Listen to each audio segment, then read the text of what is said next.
2, 3, 4.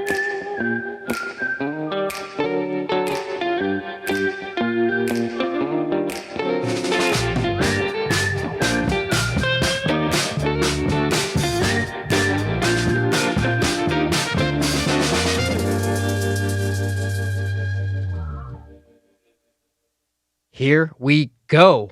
Hola. Episode 5, the Schmozone podcast. I'm the Schmo. Actually, I'm just Dave Schmulenson, but I play the Schmo. Joined with Helen Yee Sports. Yeah, I mean, you essentially said my intro, so all I can say is, yeah, you're right. Back from Arizona. We just got back last night. Great times in Arizona. It was my dad's birthday. We got to interview the guest who's going to be on today, Suga Sean O'Malley, going back to his house. Great times. And then he's going to be in here in studio in a couple minutes, right? Yeah, fighting this weekend, making his very anticipated debut after 2 years. I'm sure all his fans, even us, I mean, we all missed watching him fight. We saw a snippet at Quintet, and yeah, we're super excited for this weekend. Extremely excited for this weekend. Extremely excited for this podcast. Going to be a lot different than last week's podcast, where we kind of took a back seat, gave an open forum to Joshua Fabia and Diego Sanchez. And listen, we read the comments. We saw what you guys had to say. And at the end of the day, we just wanted to give them a chance to explain whatever they wanted to talk about. And that's exactly what we did. And I learned a lot. Did you? I did. Got to learn about Joshua Fabia's athletic background. Got to hear about his coaching strategies. You asked some good questions when you had the opportunity to ask the questions. And Emil Mech, I think on Twitter, I saw him kind of clear the air on some things. Eventually, that Josh said, yeah. Eventually, we'll get Emil Mech in here for the podcast too, but he's got to get an opportunity to defend himself. Yeah, and it was an interesting weekend also because Henry Cejudo, so we interviewed him as well. Yes.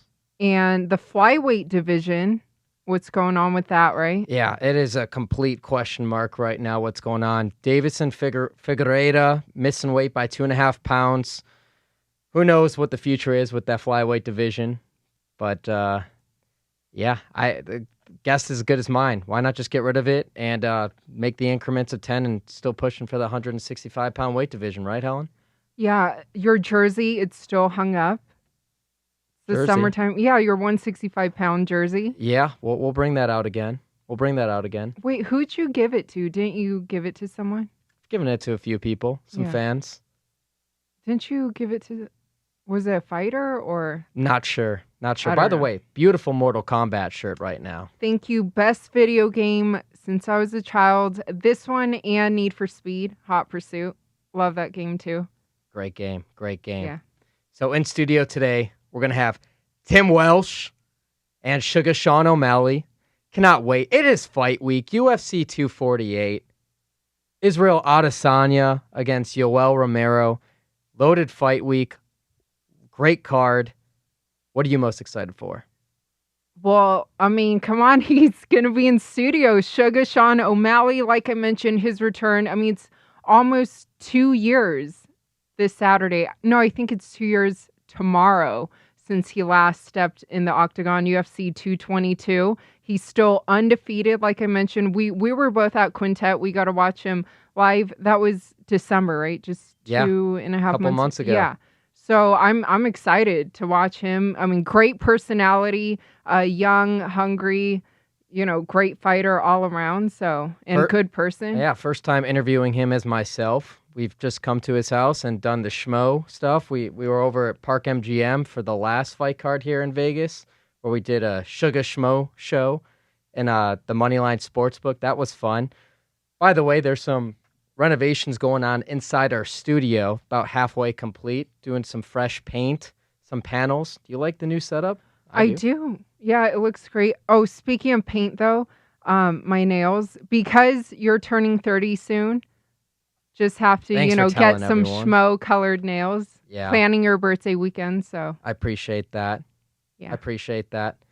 But in studio today, let's just not wait anymore. I'm too excited. We have Suga Sean O'Malley and Tim Welch, his best friend, his coach, his training partner. growing up in Montana together. What's up, guys? Schmo. What's up, my brothers and sisters? What's up? Yes. Good to have you guys in Thank you studio. guys. This studio's badass. Yeah, this Love studio it. is definitely an upgrade from our little hood studio in my bedroom. It's not your bedroom. It's your My guest extra room. bedroom.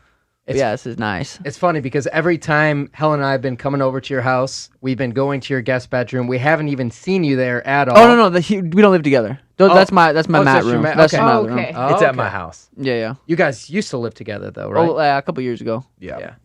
We had our very first apartment. Once he moved down, we got our very first apartment together and lived together. 2 and years. He didn't know how to take care of himself at all. Still so- don't. Yeah, that's the truth. That's the truth. What was the worst part about having him as a roommate, hygiene-wise? Oh, God. Don't put him on the spot. Like No, it's okay. Oh, I was just- helpless. I just don't think he was never taught how to do his laundry, or he was never taught how to make his own food or pick up after himself or anything.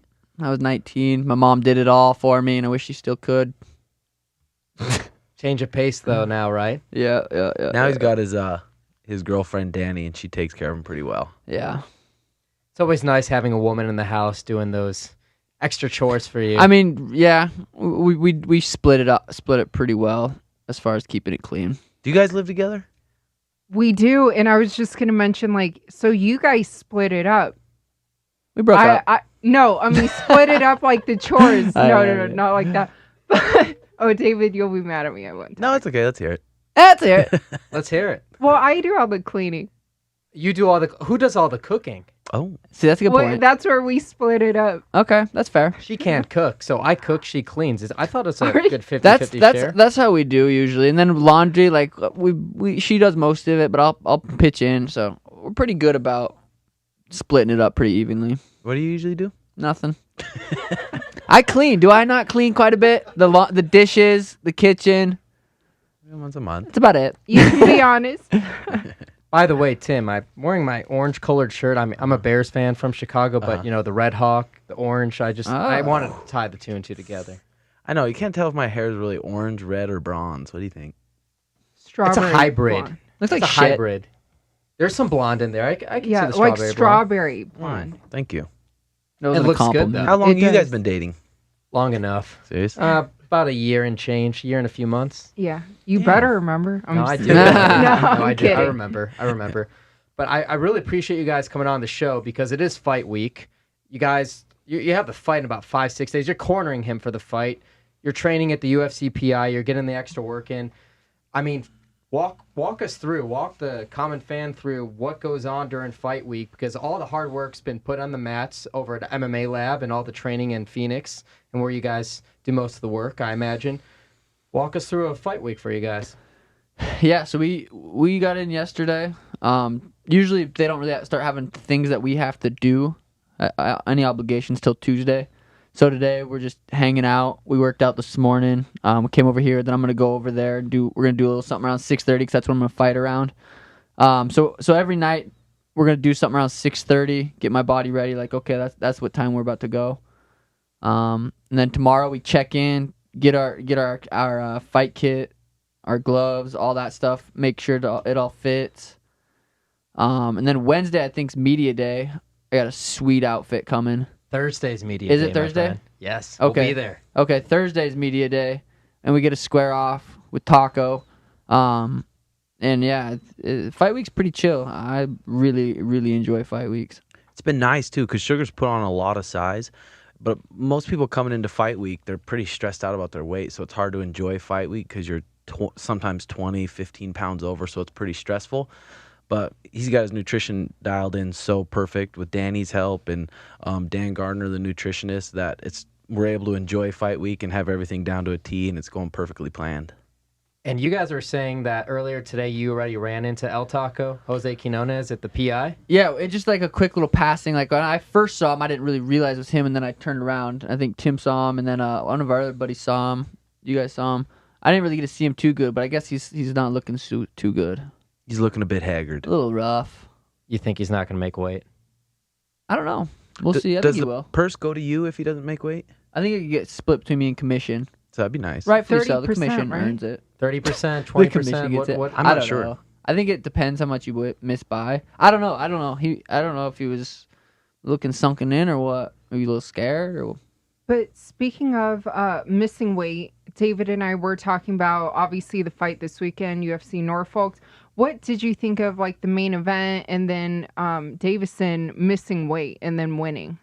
God, I wanted Benavidez to win. He's a cool dude. I see him around Yeah. the PI a bunch. I really like him. I was hoping he'd pull it off, and he was looking good. But I don't know, that flyweight division, like it's hit or miss. But that fight was sweet from bell till it was done. I was like, that's a sweet fight. Yeah, and people from other in like Brazil and stuff, I don't know if they're behind on the times, but they seem to do it so old school. Just diet, suck themselves down, and just kill themselves, and just hope they make weight. Compared to, okay, we're 8 weeks out. Let's find out exactly what we need to be at this time, exactly what we need to be 4 weeks out, exactly what we need to be 2 weeks out, and then 1 week out, and we're right on track. You think he would hire someone for a title fight? I think that was his first time missing weight in the UFC, and going back to the purse being forfeited, I think 30% of Yeah. it went to Benavidez. I wonder if that's based off of state by state, commission by commission, or that's just kind of what's negotiated on the fly on the spot. Probably state by state. I'd That's what I guess. do think it is, because I remember I missed weight in Washington one time, and it was 10%. And then another opponent of mine missed weight in New Jersey, and it was 20%. So I think it is state by state. And you fight at welterweight. Yeah, I haven't fought for 2 years. Me so, neither. Yeah, You both neither has haven't he. fought for 2 years, but your reasoning's a little bit different than Sean's. Yeah, well, my last fight 2 years ago, I broke my jaw pretty bad, and I've just been healing up, and I started my own jiu-jitsu academy, and I've just been enjoying it a lot. So as soon as I get the itch to fight again, I'll probably fight again, but I don't want to make any like rash decisions, but I'm enjoying life right now. So the improvement in this guy, Suga Sean's jiu-jitsu, is a credit to you.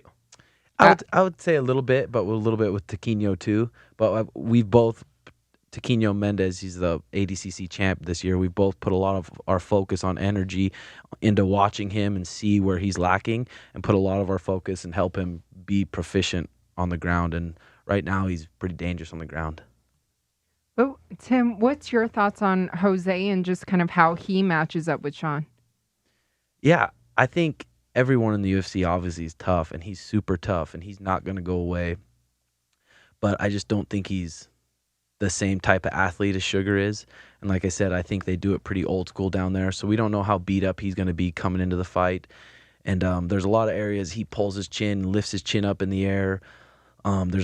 He's not great anywhere, but he's pretty tough. So planning on there, if we have to beat him up for 15 minutes, beat him up for 15 minutes. But if I had to guess, he'll probably put his lights out in about 2 minutes. I had a question for you guys, because you guys came from Montana, moved down to the Phoenix area a few years ago. The two big gyms down where you guys are Fight Ready and the MMA Lab. And I know there's kind of been some turnover, and recently with coaches moving from MMA Lab to Fight Ready. I know one of your friends, teammates like Scott Holtzman, didn't he move back to Tennessee? Yep. Some guys at your gym kind of moved over. What's kind of been the transition like? Was that due to a coaching change, and how is it different now than when it was a couple of years ago? It doesn't affect us at all, because all the 35ers, Mario Batista at 50 Gs a couple weeks ago, Kyler Phillips last weekend 50 Gs, like Tanquino is my weight. Like my weight class, 125, 35, 45. Like there's still a good group of guys at the lab that are, those are my training partners. Those are the most important people in a fight camp. Your training partners. So at the lab, I got my training partners, and then Tim is pretty much my head coach. And we do jiu-jitsu over at Tim's and Tanquino. So it hasn't affected us at all. As long as our training partners are there, I'm going to be where they're at. It was definitely a big change, though, because we've been there for almost 6-7 years now. We had a pretty solid group, and then they hired the new head coach, Eddie Cha. And I don't know if they had some disagreements, or they offered him more money at Fight Ready, and then a handful of the fighters headed out with Eddie Cha. And then like Scott Holtzman and Brian Barberina, they have their houses in Tennessee and live out there. So it was a little bit of a separation, but I've trained in a few places, like when I was training in Portland, Oregon at Team Quest, Chael Sonnen, a bunch of good guys were there, and it started falling apart. So I kind of see it everywhere. It doesn't stay solid all the time. Things are constantly changing. Coaches are constantly changing. So, But we're friends with everyone, which is like we're never in the drama. So if we wanted to go pretty much anywhere and train, like we can. we literally get our work in and stay out of all that. So.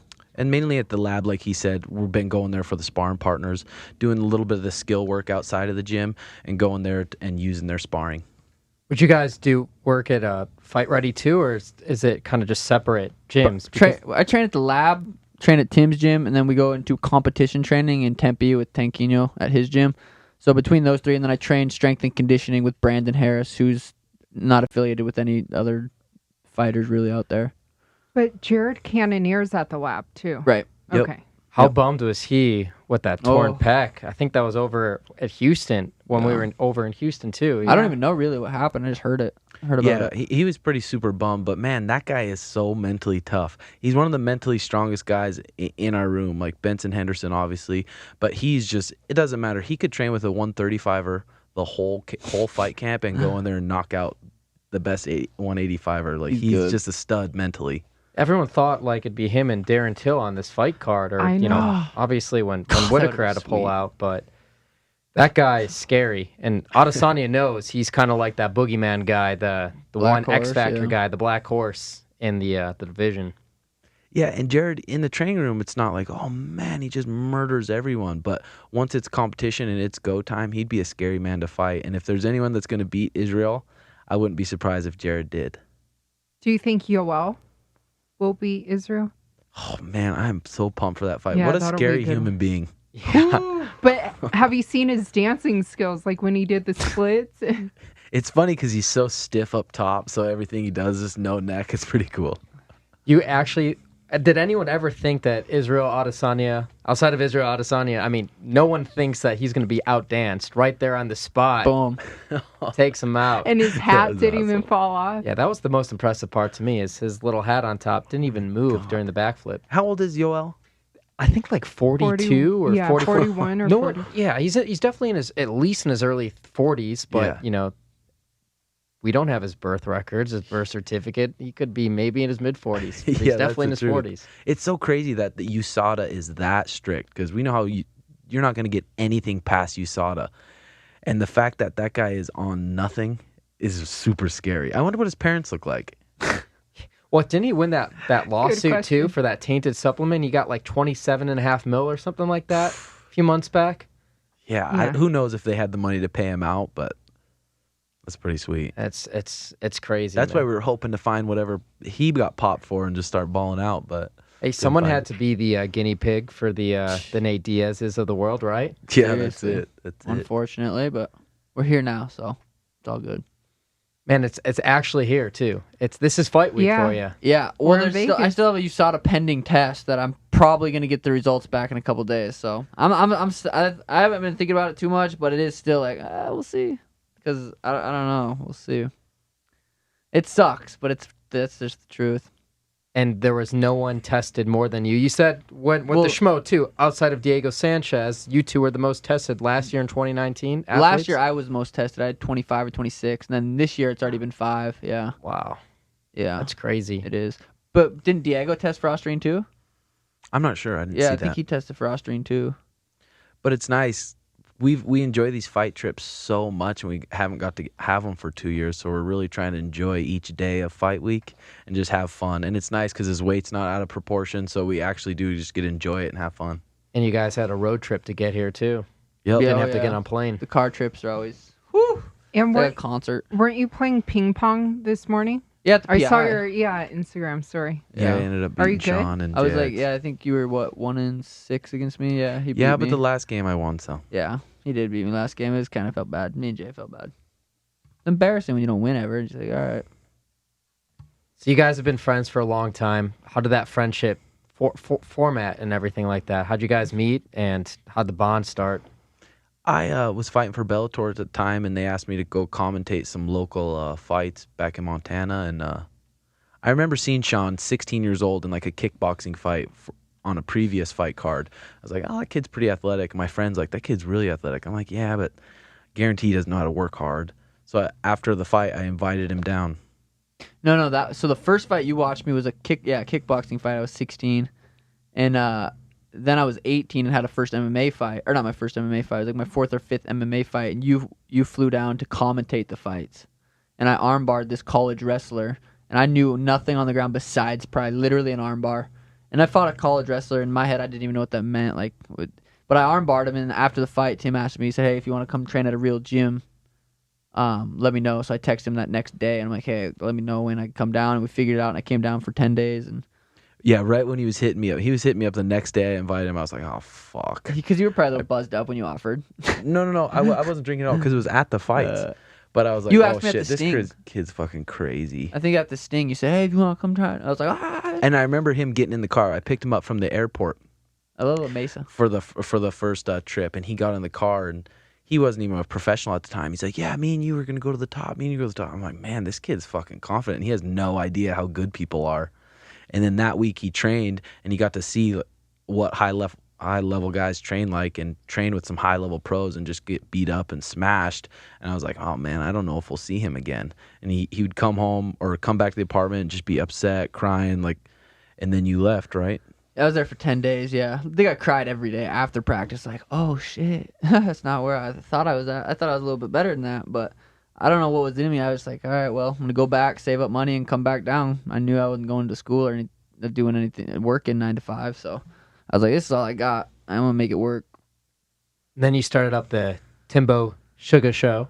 Yeah, recently, what is it? Has it been, it's been over a year now, hasn't it? Yeah, episode 72 of the podcast. Ooh, that's been fun. 72, that's awesome. Yeah. What made you guys want to start a podcast together? Well, I remember you said that like probably maybe even like 3 years ago. You brought it up, like, God, I want to do a podcast, start a podcast. And I remember you ordered a mic, and then it just kind of stopped, and then it would come up again, and then we decided let's do it. You know what I think I thought about doing the podcast because I was reading Tim Ferriss' Tool of Titans book. I was like, oh man, it was getting me fired up. But then after the Joe Rogan experience, we both were like, fuck it, we just got to do it. Let's just invest in the mics, invest in everything, and then we just it's been doing pretty good. It's been fun.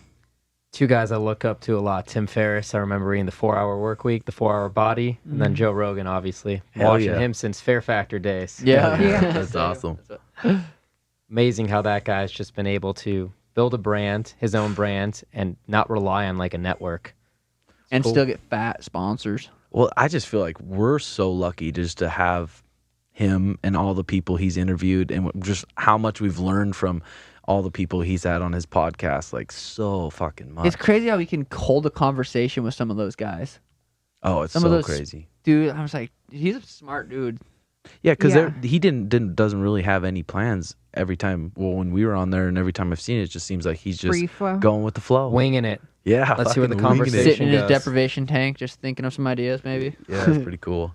It's nuts. It's crazy. He's got so much information because Helen and I were even talking about it earlier today. Like, we forgot like what we ate for breakfast yesterday morning. Like, our memory sometimes, it just fades. It's getting worse. Yeah, it's like the older you get, you have more information, and then you're able to forget some of those little minor details that you're able to remember a couple of years ago, 10 years ago, whatever it would Even be. yesterday, Even right? yesterday. But Dude. that guy's memory bank Yeah. is just super strong, and he can hold a conversation with anyone from like a Bernie Sanders Yeah.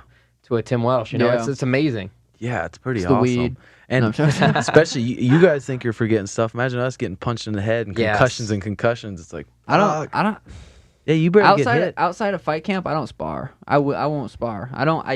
And in a fight camp, if I get cracked, I'm not going to spar. So I'll spar when I have a fight coming up. But other than that, I'm not. And which kind of sucks because I used to love boxing, just sparring. Like, we used to box, just spar. It's just not worth getting hit in the head because if it's not hurt, even in 5 years, if it's like, nothing's really happened, in 20 years, did that sparring affect you? Like, I don't want to look back and be like, God, I wish I didn't spar that much. My head hurts. I'm forgetting stuff. Like, my brain health's the most like important thing, I feel like, for me. And that's a great point you bring up too. I mean, you're a young guy, 25 years old, 10-0 as a professional fighter. Do you kind of I know we're heading into this too, and there's so much light ahead of you in front of this tunnel, this journey that you're going on. Is there kind of like a strategic game plan that you have for your career, visualization? I know you guys are into meditating. Is there kind of like a game plan that you have for your career a year from now, 2 years from now, 5 years going forward? Well, I know after this fight, I'm gonna have to, obviously keep fighting someone tougher and tougher. Especially I'm gonna go out there and look the way I'm gonna look. They're gonna be like, okay, like he's got to fight someone in the top 15, top 10. Like, eventually I'm gonna have to just keep fighting better guys. So As long as I'm healthy, I want to fight, 2, 3, 4 times a year. But taking smart fights is important. I think it's like, you want to be a fighter, you want to fight everyone, blah, blah, blah. But it's like, this is still a business. Like, I want to fight this guy. I'm going to work Jose, and then who am I going to fight next? I'm going to make the smartest decision on who I'm going to fight next. I'm not going to call out the toughest guy in the division and say, I'm going to fight you and risk, everybody in the UFC is tough. So the next guy I fight is going to be tough. But after Jose, I don't know. I don't have someone I'm going to call out. I don't know who we're going to fight. We're going to sit down. We're going to look at the division, and I'm going to say, okay, this is who I'm going to fight next, and that's probably who we're going to fight next. What about if someone calls you out? I've been literally called up 9 people since I've been out. So I've been called out, I think 8 or 9 people since I've been out. So we'll figure out who I'm going to fight next after this fight. And I think the thing mostly that we're focusing on after each fight is, man, we got to fucking get better. Got to become a black belt on the ground where no one wants to go on the ground with you. Because already I feel like he can strike with anyone in the division and knock them out on any day. So just trying to improve, and just like he said, just staying super smart and healthy so he can stay in it for a long time and not... Man, these past 6 years, I've seen so many people in sparring get concussions in sparring and then just stay in the sparring and keep sparring just to show that they're tough. And I think, and even me, getting boom, dinged, having to sit down for 8 seconds and then finishing the rounds. And I think a lot of my longevity and health has suffered from just trying to be tough in the gym and proving you're tough in the gym. And that's what we're trying to not do with him, and make the smartest, healthiest decisions and just fucking keep getting better. I don't think there's anybody in the UFC that's working smarter than I am outside of training when it comes to recovery, how sleep, what I'm eating.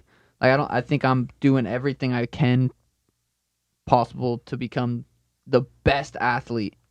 So I think that's a huge benefit that I have.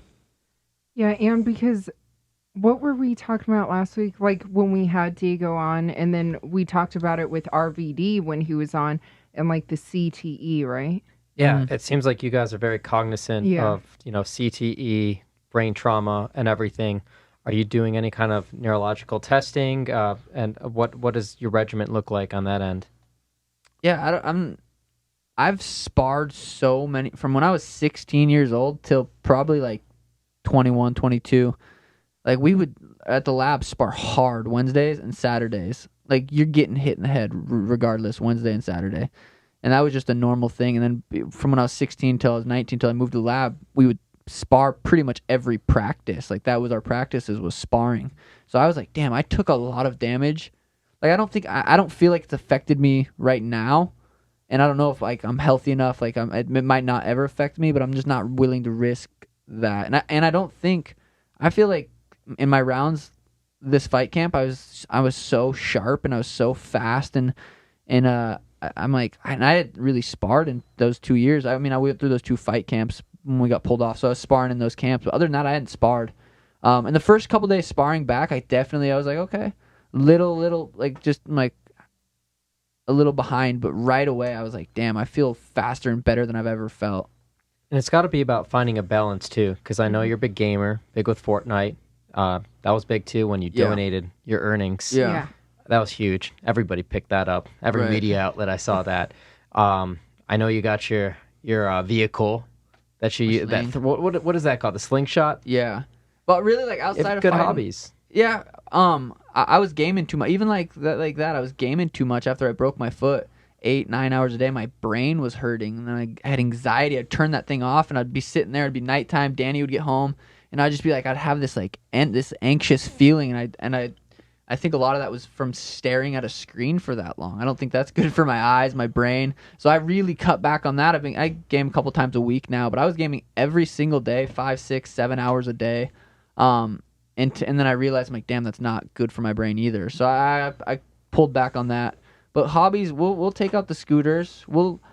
We don't do much. We really don't. Yeah, hobbies wise, it's like, man, just our good food that we eat, and then the cold and hot plunge, and then just talking about our meditation or reading different books and sharing them with each other, and making sure our sleep's dialed in, and just feeling really good, and making sure our relationships with our girls are really good, and just enjoying all those small, simple things. That's pretty much our hobbies. And what we really like doing is training jiu-jitsu and just training and improving ourselves. It feels good and it's fun. What kind of food? Every kind of food you can think of, like all the food that you would say is super shitty, like a shitty pizza. Trying to find good, clean, organic ingredients from the top to bottom and make a good quality pizza, or any kind of food you can think of. Making some grass-fed elk burgers with egg bun and a turkey bacon and some raw cheese melted on it. Just those kind of good foods, and smoking weed and just enjoying it. Yeah, I want to talk about the smoking weed thing too, because in a sport like combat sports, whether it's boxing, whether it's MMA, I think it's so good. There's so many benefits for recovery and just a clear-headed thing. Get your thought process somewhere else. Some of the other major sports, the NFL, the NBA, Major League Baseball, they've taken so long to accept that, and I think this year, the first year, the NFL might have taken marijuana off their banned substances, or Major League Baseball, I think it is taken marijuana off the banned substances. What's taken so long, man? Why do you think it's taken all these different organizations so long for that? I don't know. They'll probably see some kind of sponsor come in and be like, "Oh no, it's okay, Money. you can do it." I don't know. Well, Pathetic, they're probably honestly. doing enough studies on it now. They're like, okay, this is more beneficial than those fucking pills. Yeah, that's true. So, what can you say about it? You can't hide it much longer. Such a better alternative than alcohol, too. You're literally poisoning your body, and everywhere you go, any sporting event, doesn't matter what you're covering or what you're attending as a fan, you look up, there's a beer sponsor. Everywhere. Yeah. Hard alcohol, it's everywhere. It's just about money, I think you guys said, too. Yeah. Yeah, it's pretty crazy. But same thing with marijuana. I think even when we started, we were, I wouldn't say abusing it too bad, but still we were doing it too much.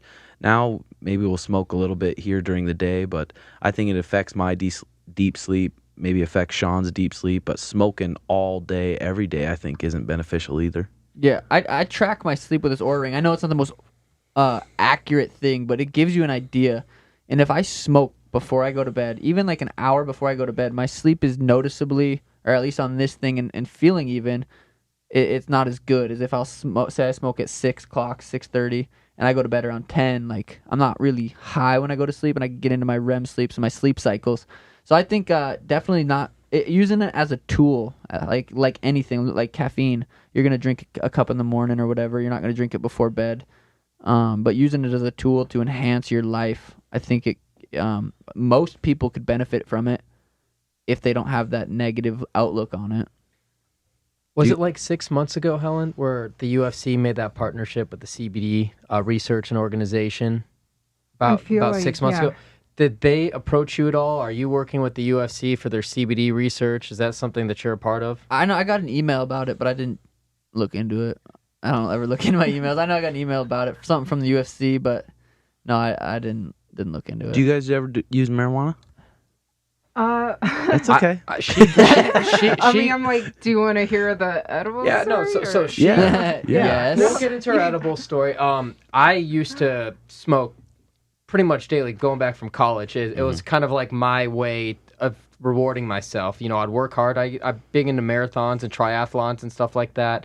And actually, I created the Schmo character by being stoned. Oh, my sweet. creative I believe juices, that. it just got me out of my element of just thinking in the norm and in the typical ways. And I just thought, you know, I got my best ideas by being stoned. And then, you know, I think I was really sick a few years ago, and I went to get chest x-rays. I had to get a flu, and my lungs were just full of smoke. And I'm like, oh my God. The doctor's like, wow, you must smoke all the time. I'm like, yeah, I smoke every single day. He's like, that's not good for you. And then I kind of transitioned to edibles.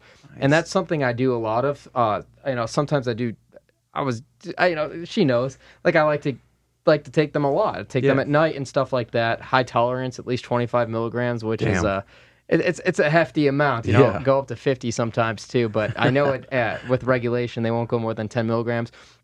But now it's like, you know, I take a couple months on, couple months off. And it just really helps me get into a creative zone, relax, because I'm someone who puts a lot of pressure on myself and is really uptight, type A personality, and it allows me to have a lot of beta, type B tendencies. Yeah, that's badass. I think it's so nice. It does give you a different perspective, boom, like that. Do the edibles dry you out at all? What do you mean by Dry you out, make you thirsty, make a dry mouth? Not as much dry mouth, but wonder if it's definitely makes you hungry. Definitely makes you hungry, and I really stay away from indicas because that'll just put me to sleep. Even hybrids to an extent do too. I like sativas. I like the Mai Tai because that's where I could write. If you take it too close to bed, do you find it waking up like a little drowsy? Yeah. I definitely don't want to take it right before bed, like you said. And you know what's interesting too is like you don't dream. I feel like I don't really dream if that's the case. It affects your REM sleep. It affects your sleep for sure. So I've actually been a lot better. You can ask Helen now. I've been good with kind of cycling off of it and then just going off and on and finding when to use it, when to not use it. But hey, I'd much rather get stoned than drink alcohol, and it doesn't affect my fitness goals. Yeah. Alcohol lowers your testosterone. There's not really much benefit of alcohol. Well, it's the biggest performance dehancer out there, isn't it? Helen, what was your story? Oh my God. Well, growing up in a very sheltered Asian home, I'm really hoping my parents don't listen to this episode. No, my mom will call me, yell at me in Chinese. Yeah. Pretty much, yeah. Literally. And those audio messages you can send now, right? Yeah, I try not to.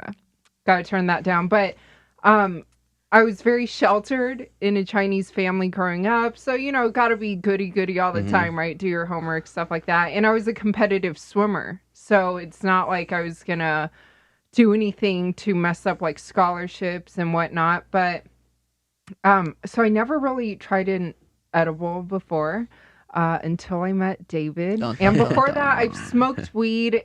But I would think to myself, like, okay, what are you supposed to feel, right? Because I'm naturally like pretty laid back, and then I feel even slower, like I'm operating even slower, and I'm like, damn, I already talk slow, like this is not good and not good for people.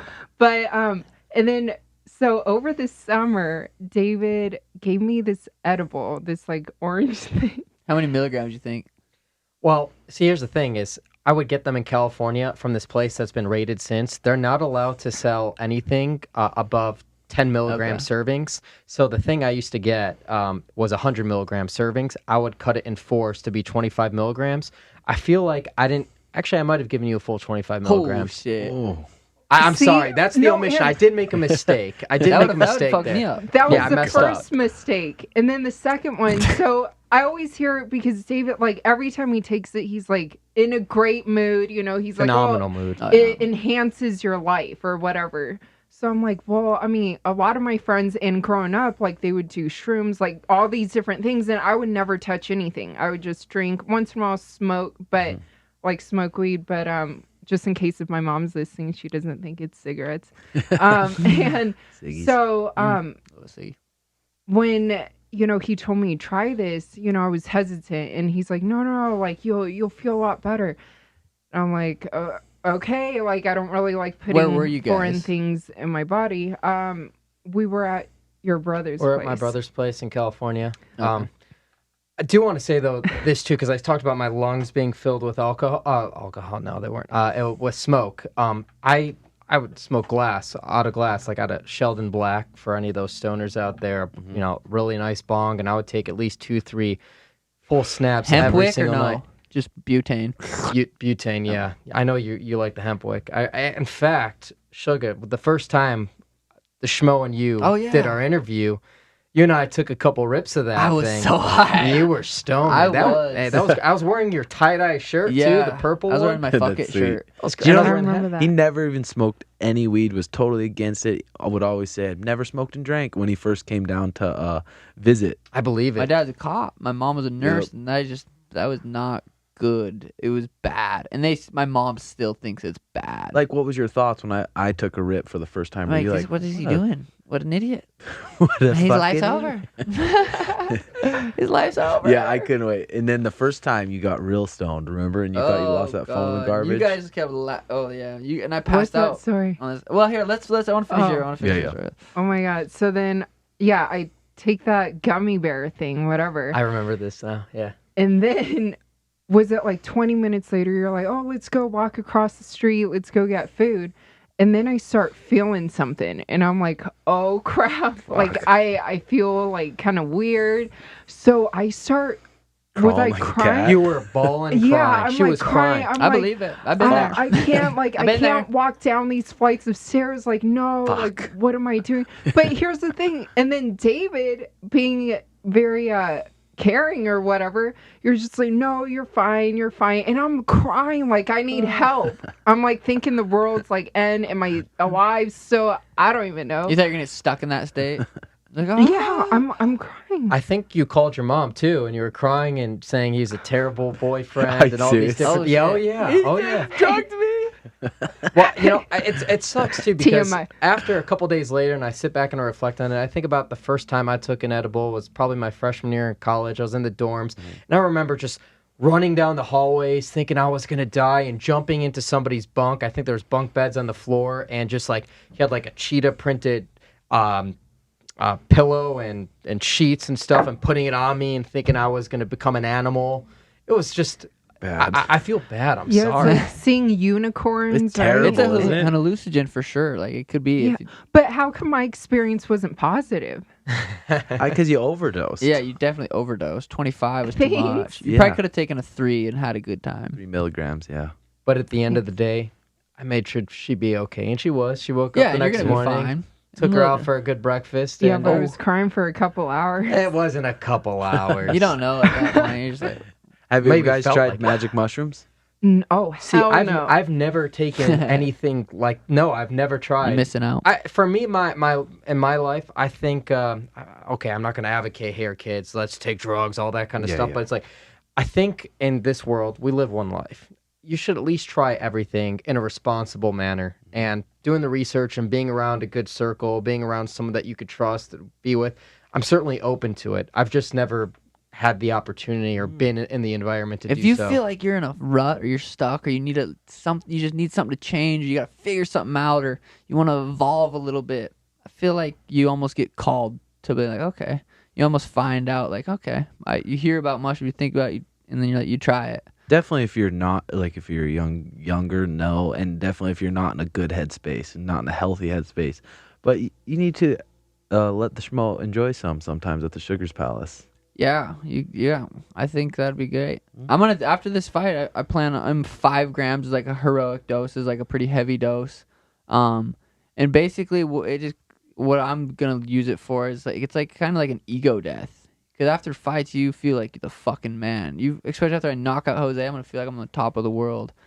Would you say it's safe to say there's 2 types of fighters after a fight? It's the after party, let's go get drinks, let's go to the club, hey, party's on me. And then there's the other fighter, let's chill, let's have a joint, let's relax, let's Yeah, get stoned, whatever it is. There, those 2 categories, or is there a third one? How I would think you just kind of put it? stoners. I think everyone's different. Yeah, I don't know because it's hard to say. Yeah, because right now, like in this mindset right now, like after this fight, I'd literally want to just chill out, eat some food, and smoke a joint. That sounds fun. And magic mushrooms. Not right after the fight. Okay. Well, actually, I don't know. Should I even say his name or no? Yeah, do it, cowboy. Okay. Cowboy. We were on this fan expo like a couple of years ago, and he was sitting next to me, and it was just funny. He just, hey, he wants some, he had some in a little pill. Capsules, yeah. But yeah, he offered me some. But yeah, after my fight, I want to like do them at my house by myself. Maybe have Danny like be there with me. But the 5 gram dose is like a heavy dose, and you can go deep in. But it's like like I was saying, it's like an ego death. It puts you back and realize you aren't better than anyone. Like we are literally all one, and I think that's an important mindset to come back to. I think what you just said, Cowboy Cerrone, it's not just the persona, man. The guy lives the life. Yeah, and I don't think mushrooms are nothing crazy. Like, it's weird. It depends what kind of perspective you have about mushrooms. Like, if we were talking about mushrooms to my mom or dad, they'd be like, what, that guy's crazy. But, Same like, with if you mine. say mushrooms, like Donald the Mushroom, I'm like, oh, that's pretty cool. Like, he probably microdoses. He probably takes a couple, 0.5 grams or something. It just depends what kind of perspective you have about them. Well, some of the smartest people on the planet, Tim Ferriss, Sam Harris, the neuroscientist, they're all big. Joe Rogan. Yeah, everyone who researches them and looks into them, they're like, holy cow, they're more beneficial than not. But remember a few months ago we were talking about, was it mushrooms or something that they have like, because my old roommates were telling me something. I don't know if it's mushrooms, but it's like one of those. They have those retreats. Ayahuasca. And, Yes. Yeah. Is that the same thing? It's like Or an advanced, It's just more- different plant medicines. Yeah. I love how you know right away. yeah. I feel like they're becoming more and more popular. Like, Yeah, for sure. But just like he's saying after the fight, like it's pretty cool that even he's doing that, because these fight weeks you get so much stimulation, so many fans looking at you like you're this special thing, and then after you win, everyone's looking at you like you're this awesome thing, and then you go home and it's all over. Then you're just sitting there back in your normal life. So you could see how people go through like almost a little depression phase. well, yeah, the book I'm listening to right now, The Master of Self, with Don Miguel Ruiz, talks about how everyone has masks, and they have different masks for different things, and it's okay to have different masks. Like, if you're a dad, you're going to wear your dad mask when you're around your kid, and when you're around your wife, you're wearing your husband. But just to know that you're going to have a bunch of different masks, and that it's okay, but you're still, at the end of the day, you don't have any masks. Like, I don't want to have... Like, I'm Suga right now. Like, this whole fight camp, I'm going to be Suga. But after all of this, I'm going to go back to just being Sean, or whatever you want to say. Like, when I'm at the gym training jiu-jitsu, like, I want to be just Sean. I don't want to feel like I'm something else or have to feel like I have to be a certain way. So I think, and mushrooms help with that a lot. They help you realize you're not shit. Talk to me about, being a certain way, the role of social media, because we're all kind of in that age where we're growing up with it. It's been around past decade where it's kind of this prevalent place in our lives, especially as a fighter. You get messages all the time from fans and stuff like that. How much do you read into it, and how much do you let it really affect you? That's good. Yeah, we have a timer on our social media apps. We got 30, like for me, I have 30 minutes on Twitter and Instagram a day, and then a message pops up. Sometimes you click ignore for 15 minutes. Sometimes, but we're super conscious of that. Like for me, I know if I'm on my phone, the more I'm on my phone, the more anxiety I'm gonna have at night. When I'm trying to lay down, I'm gonna kind of have that little feeling. Like I left my phone at the hotel today just because I know I'm gonna be on it if I have it. So sometimes I'll leave it. Sometimes I won't be on it consciously. But these fight trips are hard because you're at the hotel for a long time. So you sit there and surf.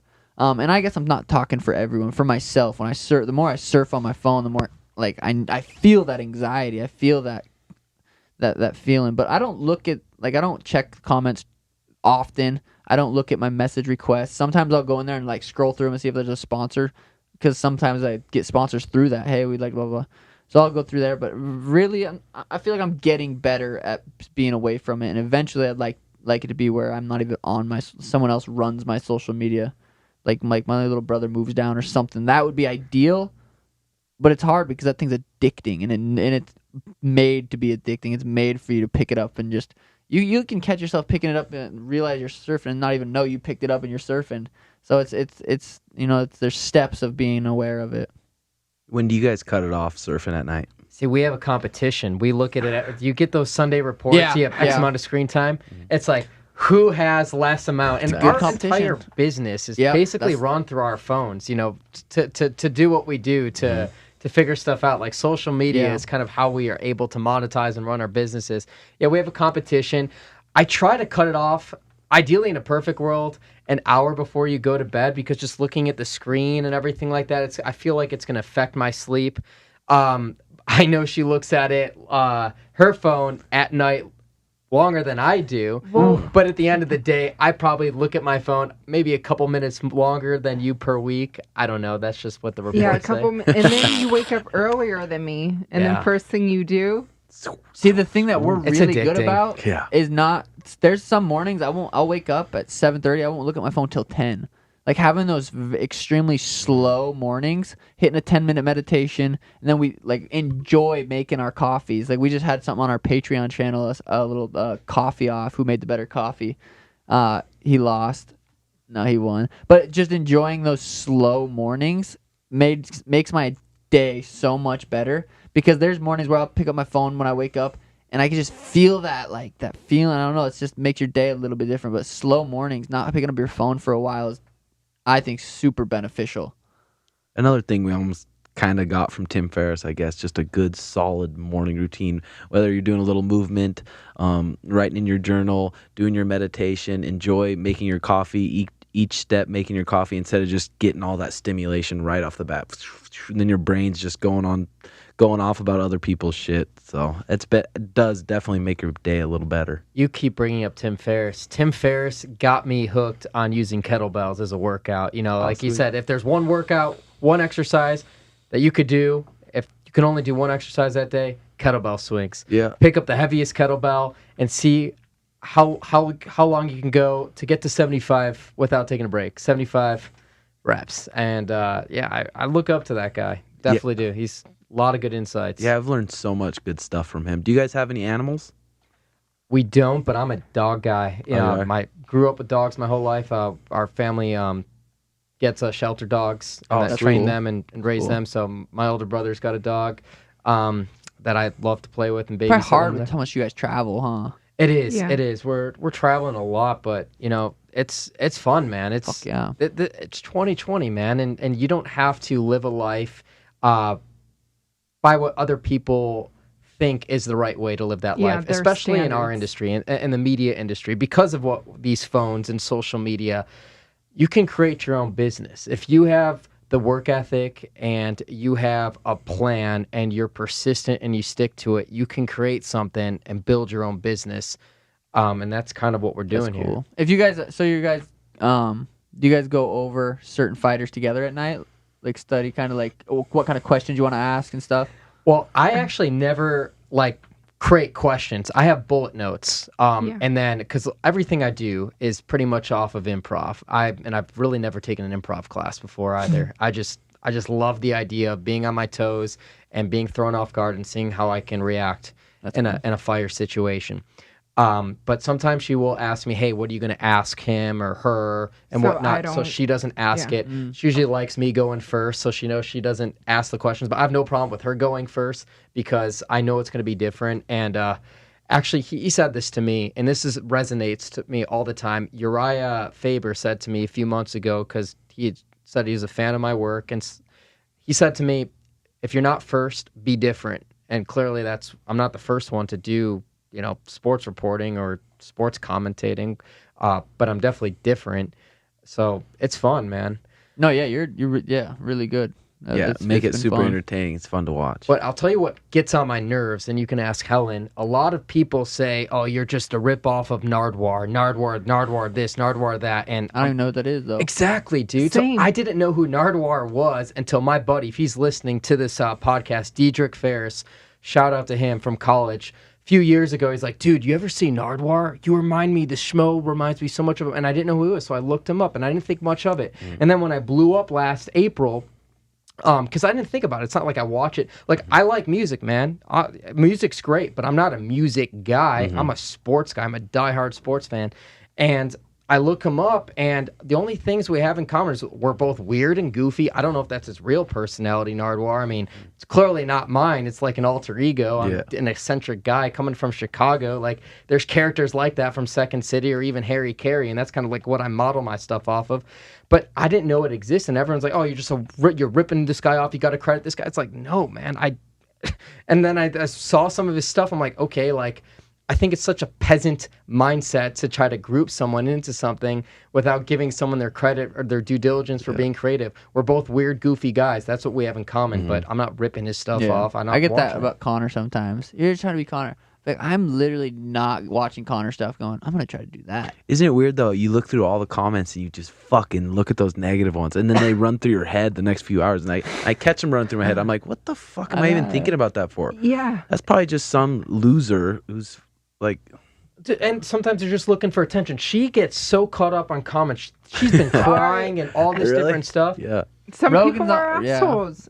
Oh, they're so mean. But here's the thing: they'll find anything to just bag on you. Exactly. Well, if they know you read it, they're gonna get meaner. True. Like, she's gonna read this.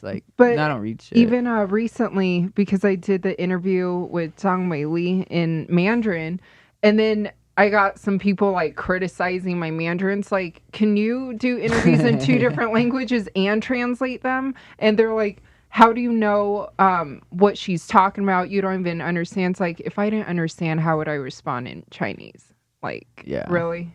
Yeah, I mean, I think what you said is definitely true. It's like you remember those negative comments. We're all human. I'm guilty of it. All of us sitting down in this Nardwuar room. thing? Yeah, I just brought the Nardwuar thing. We read the comments too, but at the end of the day, I always remember this, and this is what helps me.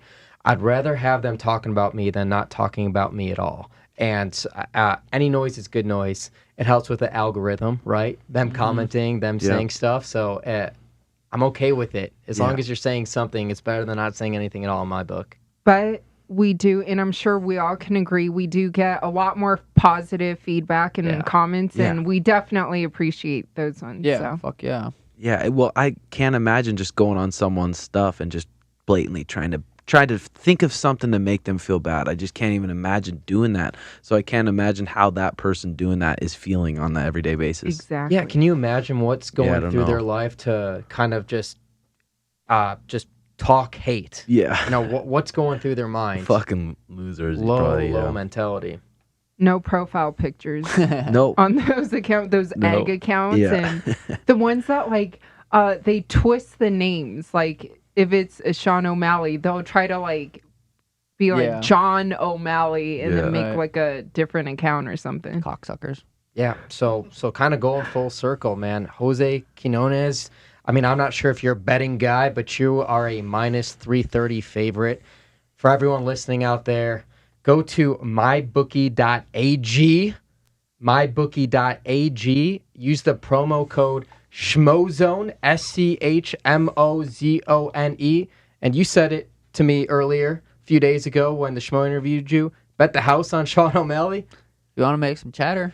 Bet the house. Yeah, mybookie.ag will match up to $1,000 of what you put into it. Your first $1,000. Use that promo code.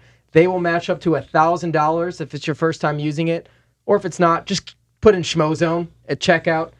Place some bets. Let's wrap this up. Let's get your opinions on what's going down this weekend. Who's winning the main event? Ooh, Israel and Yoel. I know you don't like predictions, Yeah. but come on. It's hard. It's so hard. Like, there's some fights, all fights are hard, but then there's some fights like that where it's like, I don't know. I'd like to say Izzy, just because we got a similar style. I think me and him have the best striking in the UFC, and I'd like to see him win. I'm going to say Israel, too. He's so long and he's so accurate. Yeah, Yoel's not the type to take someone down and grind on him, so he's going to be striking with Izzy, so I think Izzy's going to touch him up a bit. What about the co-main, Joanna, Weili? Man, the Weili's been looking tough. On the countdown, that swayed me and JX. We were watching it. I was like, oof, she's pretty scary.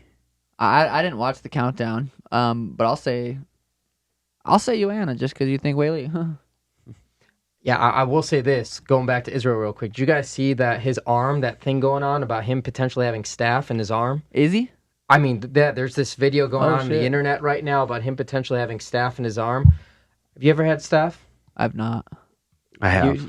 How long does it take to get... And then you have to be on, antibiotics and stuff, and that will weaken your immune system? Well, it depends what antibiotics you take. There's certain antibiotics that will gas you out, and it depends how early you catch it, too. If it grows to be really big, then it's going to take some time. Because didn't Kevin Lee have staph when he fought Tony Ferguson? Yeah, right on his chest. I remember that. Yeah, I remember that, too. So that's just something I guarantee the media is going to jump on that this week, especially if it's visible, because I saw it in the video. I don't know if that video was from 2 weeks ago, a week ago. I mean, Izzy's been pretty active in the media's gauntlet, so I'm sure it's been pretty recent. So I'd keep an eye on that too. But his takedown defense, Izzy's, is, I think, phenomenal too. Yeah. He doesn't get taken down much. Right. Well, guys with that good a timing and that are standing that far away from you, it's hard to get close enough to even grab them without something coming in to hurt you.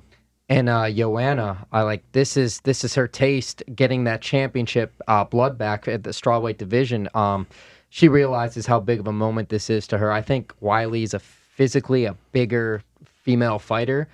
It's going to be one hell of a fight. I can't wait. It is. Where can we find you guys on social media? Suga, start with you. Yeah, Suga Sean MMA. I think that's Instagram, Twitter. That's pretty much all I'm on. But then we got the Timbo Sugar Show on YouTube, Spotify. That's our podcast. And then our Patreon is also the Timbo Sugar Show. We come out with some pretty sweet content. JX follows us around, gets all this backstage footage. So we got vlogs coming out and those coffee contests and stuff like that. So Oh yeah, at Tim Welch MT. Helen, final thoughts? Looking forward to this weekend. Thank you. I mean, it's cool to see you here in Vegas. We're always at your house with your Yes. cute dogs as well. Cool necklace. Thank Sugar. you. Thank you. We got both you guys in studio on fight week, during fight week. Epic. And we're going to be there through everything. You know, we're going to see you on Media Day. Looking forward to that outfit. Looking forward to seeing everything. And we'll see you guys at weigh-ins too. This is the Schmozone podcast, episode 5. We're out.